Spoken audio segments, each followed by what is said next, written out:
ನಾನು ಬಂದ ಟಿವಿಯಿಂದಲೇ ನೀನು ತಿಳಿದುಕೊಳ್ಳಬೇಕಾಗಿತ್ತು. 3 ಲೋಕದ ಗಂಡ ಪಾರ್ಥ ಏನಾಯಿತು? ನಿಮ್ಮ ತುರಗವನ್ನ ಕಟ್ಟಿದವಳು ನಾನೇ ಆಗಿದ್ದೇನೆ. ಅದನ್ನು ತಿಳಿದವನೇ ಆಗಿ ಧನುರ್ಧಾರಿಯಾಗಿ ಬಂದಿದ್ದೇನೆ. ನೀನು ಬಂದದ್ದು ಸರಿ, ಆದರೆ ತುರಗವನ್ನ ಬಿಡಬೇಕಾದರೆ ನನ್ನೊಡನೆ ಯುದ್ಧ ಮಾಡಬೇಕಾದೀತು. ಅದನ್ನು ತಿಳಿದೆ ಯುದ್ಧ ಮಾಡಲು ಬಂದಿದ್ದೇನೆ. ಮಾಡಿ ಯುದ್ಧ. ಸ್ವಲ್ಪ ಸಮಾಧಾನನಾಗು. ಯುದ್ಧ ಎಂದರೆ ನಮ್ಮಲ್ಲಿ 2 ರೀತಿಯ ಯುದ್ಧದ ಕ್ರಮಗಳಿವೆ. ಯಾವುದು ಬಲ್ಲೆಯ? ಯಾವುದದು? ಪ್ರಥಮ ಯುದ್ಧ ನಿನ್ನ ಬಿರುದಾವಳಿಗಳಿಗೆ ತಕ್ಕಂತೆ ಬಲವುಳ್ಳವರು ಕಾದಾಡುವುದು. ಅದರ ಪ್ರಕಾರ ನಿನ್ನೊಡನೆ ಕಾದಾಡುವುದಕ್ಕಾಗಿ ಬಂದವಳು ನಾನು. ಒಂದೊಮ್ಮೆ ಕಾದಾಡಲು ಅಸದಳವಾದರೆ ತಪ್ಪ ಕಾಣಿಕೆ ಕೊಟ್ಟು ಅರ್ಪಿಸುವುದು. ಅದನ್ನು ತಿಳಿದವನೇ ಆಗಿದ್ದೇನೆ. ಇನ್ನೊಂದು ಬಗೆ ಯಾವುದು? ಪಾರ್ಥ, ನಿನ್ನ ಪರಾಕ್ರಮದ ಬಗ್ಗೆ ಕೇಳಿ ತಿಳಿದವಳು ನಾನು. ಓಹೋ, ಈ ಹಿಂದೆ ನಡೆದ ಕುರುಕ್ಷೇತ್ರ ಯುದ್ಧದಲ್ಲಿ ನೀನೇ ಗೆದ್ದವನಂತೆ. ಹಾಗಿರುವಾಗ ಶರ ಹಿಡಿದು ನಿನ್ನನ್ನ ಗೆಲ್ಲಲು ನನ್ನಂಥ ಅಬಲೆಯರಿಗೆ ಸಾಧ್ಯವಿಲ್ಲ ಅಂತ ನಾನು ತಿಳಿದವಳು. ನಿನ್ನ ಮಾತು ಒಗಡೆ ಆಗಿದೆ. ಸರಿಯಾಗಿ ಬಿಡಿಸಿ ಹೇಳು. ನಿನಗೆ ಮತ್ತೇನು ಬೇಕು ಹೇಳು. ಅರ್ಜುನ, ಸೋತವಳು ನಾನೇ ಆಗಿದ್ದೇನೆ. ಹೇಗೆ ಬಲ್ಲೆಯ? ನಿನ್ನ ಬಿರುದಾಂಕಿತಗಳನ್ನು ಕೇಳಿ ನಾನು ನಿನಗೆ ಮನಸೋತವಳು. ಈಗ ನಿನ್ನನ್ನು ಪ್ರತ್ಯಕ್ಷ ಕಂಡ ಮೇಲೆ ಸಂಪೂರ್ಣ ಸೋತು ಹೋಗಿದ್ದೇನೆ. ಸೋತು ಬಂದ ಹೆಣ್ಣನ್ನ ತಿರಸ್ಕರಿಸುವುದು ಸರಿಯಲ್ಲ. ಆದ್ದರಿಂದ ನನ್ನನ್ನು ವರಿಸಿ ನನ್ನ ಮನದಿಷ್ಟಾರ್ಥವನ್ನು ನೆರವೇರಿಸಿ ನನ್ನ ಈ ಪ್ರೀತಿಯ ಯುದ್ಧಕ್ಕೆ ನೀವು ಸೋಲಬೇಕು. ಆಮೇಲೆ ನಿಮಗೆ ಕಪ್ಪ ಕಾಣಿಕೆ ಕೊಡೋಣವಂತೆ. ಒಂದೊಮ್ಮೆ ನನ್ನ ಮಾತನ್ನು ತಿರಸ್ಕರಿಸಿದರೆ ಹೆಣ್ಣಾದ ನನ್ನಲ್ಲಿ ಯುದ್ಧ ಮಾಡಬೇಕಾಗುತ್ತದೆ. ನಿನ್ನೊಡನೆ ಯುದ್ಧ ಮಾಡಬೇಕಾ?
ವಿರೋಧಿ ಪಕ್ಷದಲ್ಲಿ ಯಾರೇ ಇರಲಿ, ಎಂಥವರೇ ಇರಲಿ, ಅವರಲ್ಲಿ ದೂರ ಕೊಡುವುದಕ್ಕೆ ನಾವು ಹಿಂಜರಿಯುವವರಲ್ಲ. ಅಲ್ಲದೆ ಹೆಣ್ಣು ಮಕ್ಕಳನ್ನು ಇದುವರೆಗೆ ಯುದ್ಧ ಮಾಡಿದವನು ನಾನಲ್ಲ. ಹಾಗಾಗಿ ನಿನ್ನ ಬಣ್ಣದ ಮಾತಿಗೆ ಮರುಳಾಗಿ ಸೋಲುವವರು ನಾನಲ್ಲ. ಕಟ್ಟಿದ ಹಯವನ್ನು ಬಿಟ್ಟು ಕಪ್ಪವನ್ನು ಕೊಡು. ಪಾರ್ಥ, ಹಾಗೆ ಮಾಡಲು ಸಾಧ್ಯವಿಲ್ಲ. ಯಾಕೆ ಬಲ್ಲಯ್ಯ? ಪೆಂಡಿರು ಈ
ನಮ್ಮ ರಾಜ್ಯಕ್ಕೆ ಪ್ರವೇಶ ಮಾಡಿದ್ದೇ ತಪ್ಪು. ಹಾ. ಇಲ್ಲಿ ಬಂದು ಹಾ. ಹೆಣ್ಣಿನೊಡನೆ ಯುದ್ಧ ಮಾಡುವುದಿಲ್ಲ, ಹಾ. ಅದು ನಮಗೆ ಭೂಷಣವಲ್ಲ ಎಂದು ಹೇಳುತ್ತಿರುವೆಯಲ್ಲ, ಹಾ. ಇದು ಸರಿಯಲ್ಲ. ಹಾ. ಹಾಗಾದರೆ ನಿಮ್ಮ ಹುಟ್ಟಿನ ಗುಡ್ಡನ್ನು ಭೂಮಂಡಲದಲ್ಲಿರುವಂತಹ ಗಂಡಸರನ್ನು ಹಾ. ನಮ್ಮ ಒಪ್ಪಿಗೆಯಂತೆ ಪರಿವರ್ತಿಸಿ ಹಾ. ಅವರಿಂದ ಬೇಕಾದ ಸುಖವನ್ನು ನಾವು ಪಡೆಯುತ್ತೇವೆ. ಹಾಗಾದರೆ ನಿಮ್ಮ ಮನಸ್ಸಿಗೆ ಬೇಕಾದ ಪುರುಷರು ಸಿಗುತ್ತಾರೆ? ಸಿಗಬೇಕಾಗಿಲ್ಲ. ಹಾ. ನಾವು ಬಯಸಿದಾಗ ಹಾ. ನಮಗೆ ಸಿಕ್ಕ ಯಾವನೇ ಪುರುಷನಾಗಲಿ ಹಾ. ಅವರನ್ನ ಸುರದ್ರೂಪಿಗಳನ್ನಾಗಿ ಮಾಡಿ ಹಾ. ನಮ್ಮ ಮನಸ್ಸಿನ ಇಂಗಿತದಂತೆ ಉಪಯೋಗಿಸಿಕೊಳ್ಳುತ್ತೇವೆ. ಓಹೋ, ಹಾಗಾದರೆ ನಿಮ್ಮಲ್ಲಿ ವಶೀಕರಿಸುವ ವಿದ್ಯೆ ಇದೆ ಎಂದಾಯಿತು. ಯಾವ ವಿದ್ಯೆ ಅದು? ಅದೇ ಜಾಲ ವಿದ್ಯೆ. ಓಹೋ,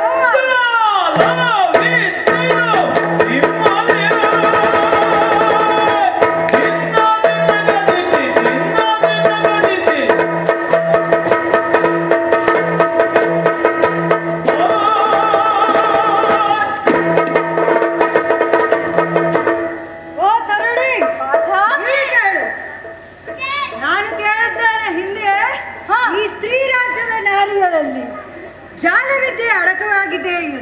ಓಹೋ, ನಿಮ್ಮ ಜಾಲದ ಮೋಡಿಯ ಬಲಿಗೆ ಸಿಲುಕುವವರು ನಾವಲ್ಲ. ಹಾ. ಅಲ್ಲದೆ ಸೊಕ್ಕಿದ ನಾರಿ, ವಿರಹದಿಂದ ಸೊಕ್ಕಿದ ನಾರಿಯೇ, ನನ್ನ ಭಯವನ್ನ ಬಿಟ್ಟು ತಪ್ಪವನ್ನ ಕೊಡು, ನಿನಗೆ ಸುಖವಾದೀತು.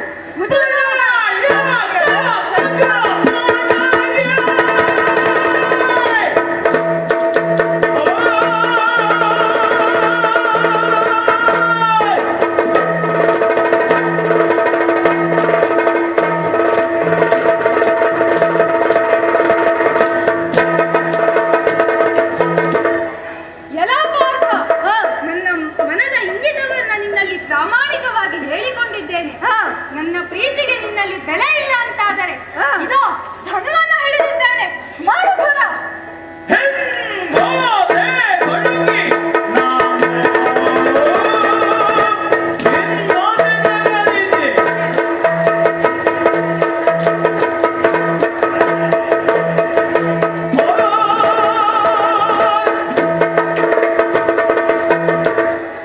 ಸೊಕ್ಕಿದ ನಾರಿಯೇ, ಹಾ. ಬೆಂಬಲ ಮಾಡಬಾರದು ಎಂದು ಇದುವರೆಗೂ ತಡೆದು ನಿಂತಿದ್ದೇನೆ. ಹಾ? ಲಜ್ಜೆ ಕೆಟ್ಟ ನಾರಿಯೇ, ನಿನ್ನನ್ನು ಈಗ ಬಂಧಿಸುತ್ತೇನೆ. ಬಾ ಮುಂದೆ.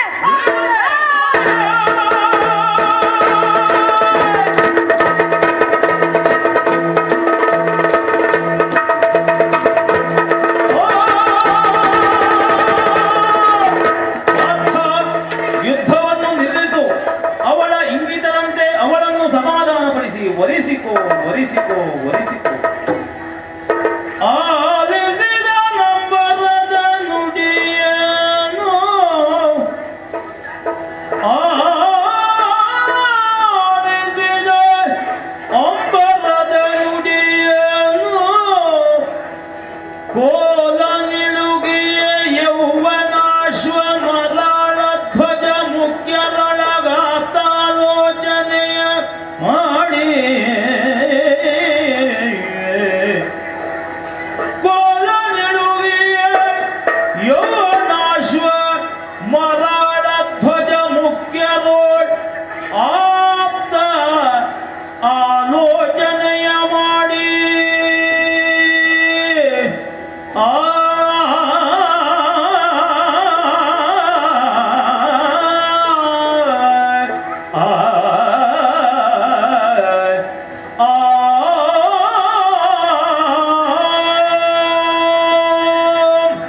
ಅಶರೀರವಾಣಿಯನ್ನ ಕೇಳುತ್ತಾ ಇದ್ದೇನೆ. ದೇವತೆಗಳೇ ಹೇಳಿದ ಮಾತಿದು. ಯುದ್ಧಗಳನ್ನು ನಿಲ್ಲಿಸಬೇಕೆಂದು ನಮ್ಮವರಲ್ಲಿ ಆಲೋಚಿಸುವಾಗ ಅವರು ಸಹ ಅದನ್ನೇ ಹೇಳುತ್ತಿದ್ದಾರೆ. ಹಾಗಾಗಿ ಬಿಲ್ಲನ್ನ ಕೆಳಗಿಳಿಸುತ್ತೇನೆ, ಪ್ರಮೀಳೆಯನ್ನ ಮಾತನಾಡಿಸುತ್ತೇನೆ. ಪ್ರಮೀಳೆ, ಏನು ಯುದ್ಧ ಮಾಡುವುದಿಲ್ವೇ? ಇಲ್ಲ ಇಲ್ಲ, ಯುದ್ಧ ಮಾಡಿ. ಎಣಿಕೆ ಬೇಟಲೆ ಗುಣಮಣಿಯೇ ಪ್ರಮೀಳೆಗೆ, ಎಣಿಕೆ ಬೇಟಲೆ ಗುಣಮಣಿಯೇ ಪ್ರಮೀಳೆಗೆ, ಮನ ಮೆಚ್ಚಿದೆನೋ ನಿನಗೆಣೆಗಾಣಿಸಿದೆ, ಮನ ಮೆಚ್ಚಿದೆನೋ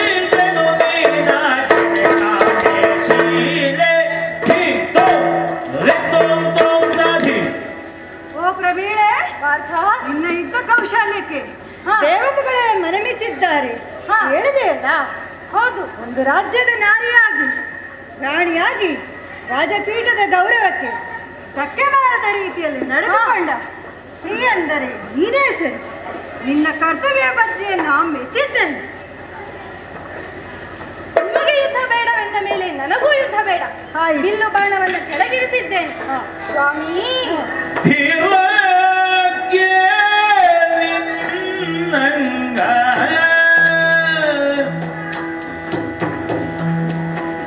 ಧೀರಕ್ಕೆ ನಿನ್ನಂಗ ಸಂಗ ಚೆನ್ನಯ ಮನೋ ಹೌದು ಸ್ವಾಮಿ. ಅಂಗ ಸಂಗ ಚೆನ್ನಯ ಮನ ಸೂರ್ಯೋದಯ ಸುಖವೇಳಸಿ ಮನಸೂರ್ಯೋದಯ ಸುಖವೇಳಸಿ ಮೂರು ಲೋಕದ ವೀರ ಯನಗಂಡ ನೀನಾಗೋ ಮೂರು ಲೋಕದ ವೀರ ಯನಗಂಡ ನೀನಾಗೋ ವೀರಗಂಡ ಭಯ ಕೊಟ್ಟುಕೋಪೆ ನಾನು ಸ್ವಾಮಿ, ಜಗತ್ತಿನಲ್ಲಿ ದಶನಾಮವನ್ನ ಪಡೆದ ಹಾ. ಏಕೈಕ ವೀರ ನೀವೇ ನಮ್ಮಲ್ಲಿಗೆ ಬಂದಾಗ ಹಾ. ನಾನು ಆಗಲೇ ನಿಶ್ಚಯಿಸಿದ್ದೆ. ಓ. ನಾನು ವರಿಸಿದರೆ ಹಾ. ನಿಮ್ಮನ್ನೇ ವರಿಸಬೇಕು ಎನ್ನುವ ದೃಢ ನಿಶ್ಚಯವನ್ನ ಮಾಡಿದವಳು. ಹಾ. ಅದೆಷ್ಟೋ ಸಮಯದಿಂದ ಹಾ. ನಿಮ್ಮ ನಿರೀಕ್ಷೆಯಲ್ಲಿದ್ದವಳು. ಹಾ. ನಿಮ್ಮಿಂದಲ್ಲದೆ ಹಾ. ದಾಂಪತ್ಯ ಜೀವನದ ಸುಖವನ್ನ ಹಾ. ಬೇರೆಯವರಿಂದ ಪಡೆಯಲಾರೆ ಎನ್ನುವುದಾಗಿ ದೃಢ ಸಂಕಲ್ಪವನ್ನ ಮಾಡಿದವಳು. ಹಾ. ಆ ಭಾಗ್ಯ ಹಾ. ನನಗೆ ಇಂದು ಒದಗಿ ಬಂತು. ಹಾ. ಸ್ವಾಮಿ, ಹಾ. ನನ್ನನ್ನ ಹೆಂಡತಿಯನ್ನಾಗಿ ಸ್ವೀಕರಿಸಿ ಆಡಿದ ಮಾತನ್ನು ಮೀರಲಾರೆ ಎನ್ನುವುದಕ್ಕಾಗಿ ಕರೆತತ್ತೆ ಭಾಷೆಯನ್ನು ಕೊಡಿ ಸ್ವಾಮಿ. ಸದ್ಯಕ್ಕೆ ಸ್ತ್ರೀ ಸ್ಪರ್ಶ ನಿಷೇಧ. ಹಾ. ಅಶ್ವಮೇಧ ಯಾಗ ಮುಗಿಯುವವರೆಗೂ ಯಾವ ಸ್ತ್ರೀಯನ್ನು ನಾನು ಮುಟ್ಟುವ ಹಾಗೆ. ಹಾಗಾಗಿ ನಂಬಿಕೆಗಾಗಿ ಬಾಣಮುಖವಾಗಿ ಪ್ರಮಾಣ ಮಾಡುತ್ತೇನೆ. ಆಗಲಿ ಸ್ವಾಮಿ. ಹಾ. ಸಂಪ್ರದಾಯದಂತೆ ಹಾ. ಕೊಡಬೇಕಾದ ಕಪ್ಪಕಾಣಿಕೆಯನ್ನು ಹಾ. ಖಂಡಿಸಿದ ತುರಗವನ್ನ ಹಾ. ಈ ಸ್ತ್ರೀ ರಾಜ್ಯವನ್ನು ಹಾ. ತಮ್ಮ ಪಾದಕ್ಕೆ ಸಮರ್ಪಿಸುತ್ತಿದ್ದೇನೆ.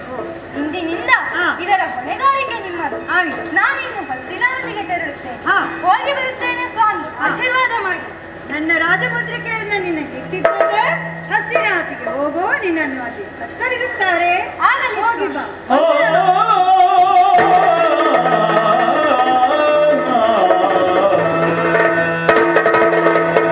ಏನೆಲ್ಲಿ ಬಲದಾರು? ಏನಪ್ಪ ಪ್ರದ್ಯುಮ್ನ? ಎಲ್ಲರೂ ಇತ್ತ ಕೇಳಿ. ಪ್ರಮೀಳೆಯನ್ನು ಸಂತೈಸಿ ಹಸ್ತಿನಾವತಿಗೆ ಕಳುಹಿಸಿದ್ದಾಳೆ. ಇನ್ನು ನಮ್ಮ ಪ್ರಯಾಣವನ್ನ ಮುಂದುವರಿಸೋಣ.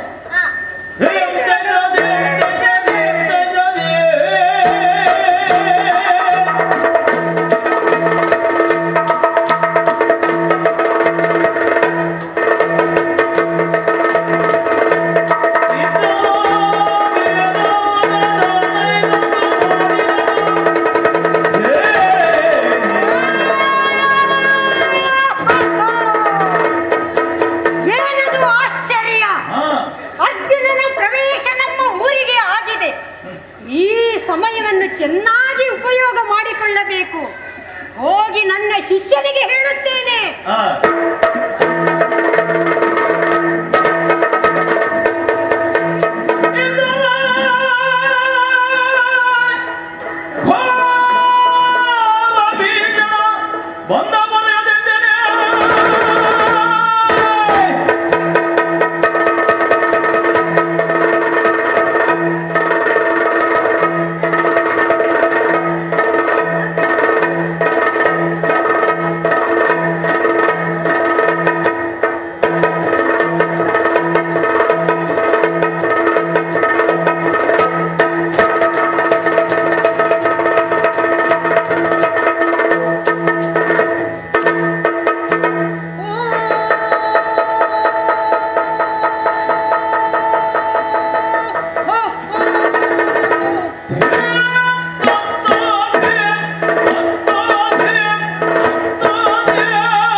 ಕಡೆ ಒಂದ ಬರೀ ವಿಶೇಷವಿದೆ.